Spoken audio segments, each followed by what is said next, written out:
आप देख रहे हैं इंडिया का नंबर 1 न्यूज चैनल सीधे बोल, खबर आपकी परवाह देश की।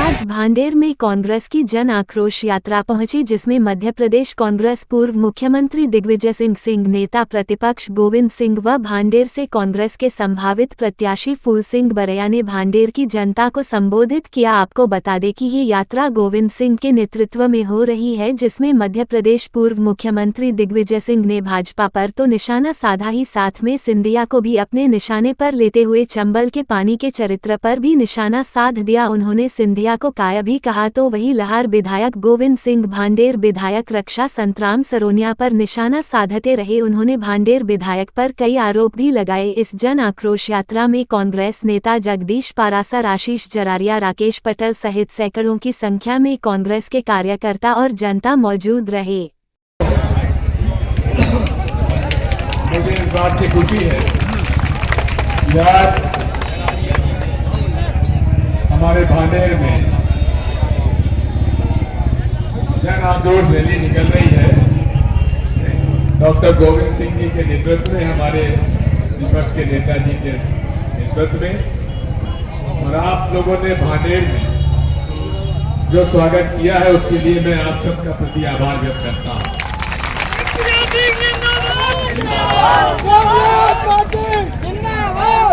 जो कार्य किए हैं उन कार्यों से जनता भड़क उठी है, और ऐसी भड़क उठी है कि आने वाले 2023 के चुनाव में भारतीय जनता पार्टी को कांग्रेस पार्टी चारों ने चित करने वाली है।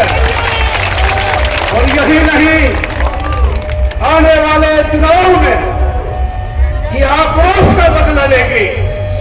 आक्रोश का परिणाम क्या होगा कि आक्रोश किस बात का है? जुल्म किया है, महंगाई बढ़ गई है, अन्याय किया है, लॉ एंड ऑर्डर बिगाड़ दिया है। इसलिए मैं आपके बीच में कहना चाहता हूं, इस आक्रोश का बदला वही होगा जो भारतीय जनता पार्टी को हर पोलिंग पर हराया जाए।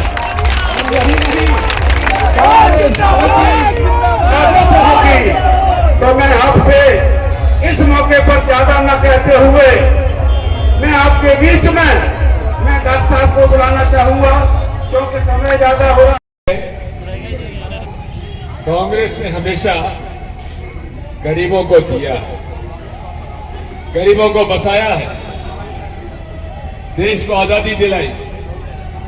भारतीय 10-15 हजार रुपए लग रहे हैं कि नहीं लग रहे हैं? जो सरकार किसानों को लूट रही है उनको कभी आशीर्वाद देना चाहिए क्या? वो आशीर्वाद के पात्र नहीं है, वो दंड के पात्र है, दंड के पात्र है। उनको दंड देने की आवश्यकता है। जो सरकार 400 रुपए की टंकी 1100-1200 रुपए में दे, उसको क्या आशीर्वाद की आवश्यकता है? उसको दंड देना चाहिए। जो सरकार 50 और 60 रुपए लीटर के पेट्रोल डीजल बढ़ाकर 100, 110, 112, 115 में बेचे, उसको क्या आशीर्वाद देना चाहिए? उसको आशीर्वाद नहीं, उसको दंड देने की आवश्यकता। जो लोगों के नौकरी देने में पैसा खा जाए, गरीबों के योग्य बच्चों को नौकरी ना मिले,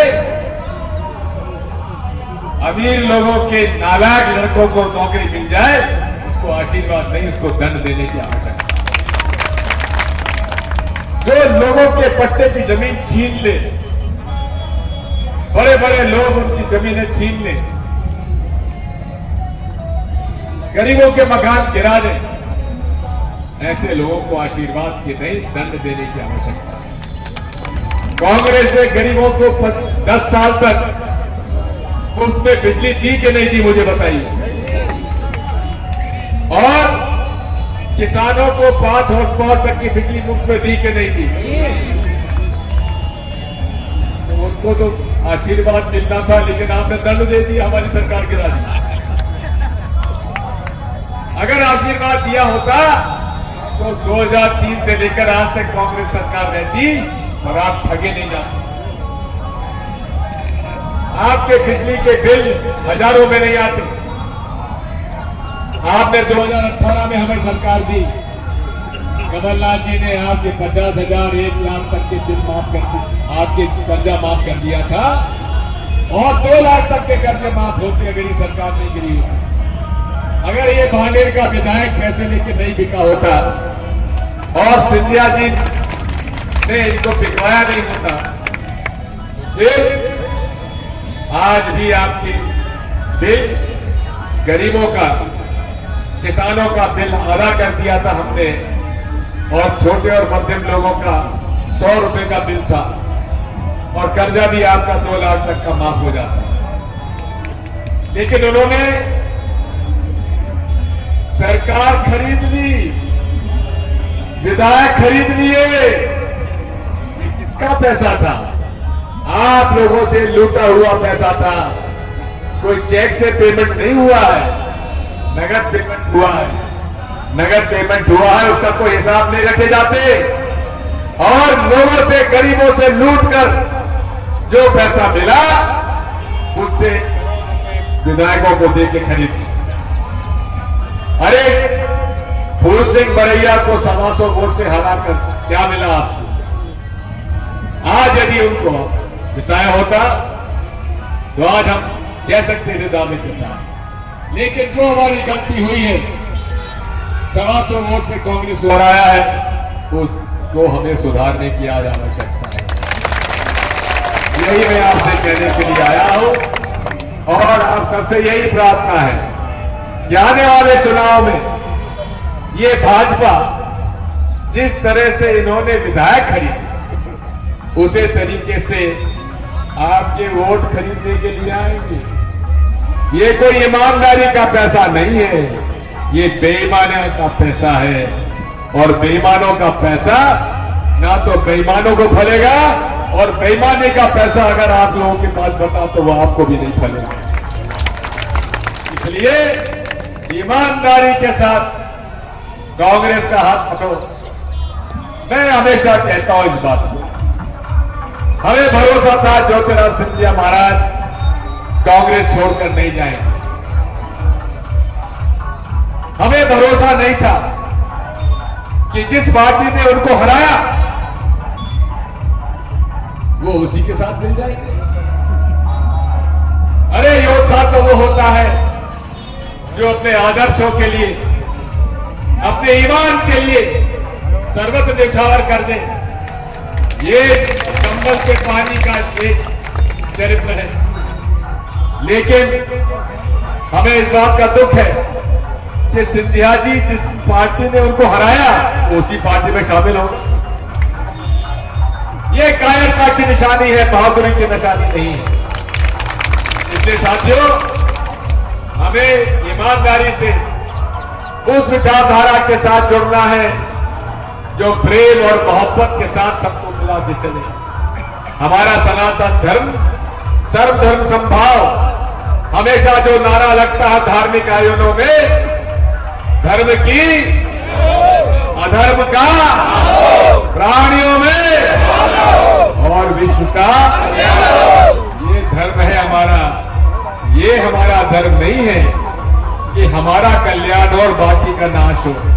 प्राणियों में जिसमें प्राण है, ये नहीं देखा जाता वो हिंदू है कि मुसलमान है कि सिख है या ईसाई है, वो शूद्र है कि क्षत्रिय है या ब्राह्मण है या पिछड़ा है या वैश्य है।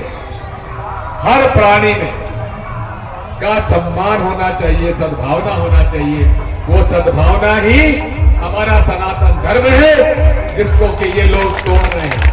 इसलिए साथियों, मैं आगे चलता हूं, बाकी हमारे जो पीछे आ रहे हैं वो आपको बहुत सूचित करेंगे।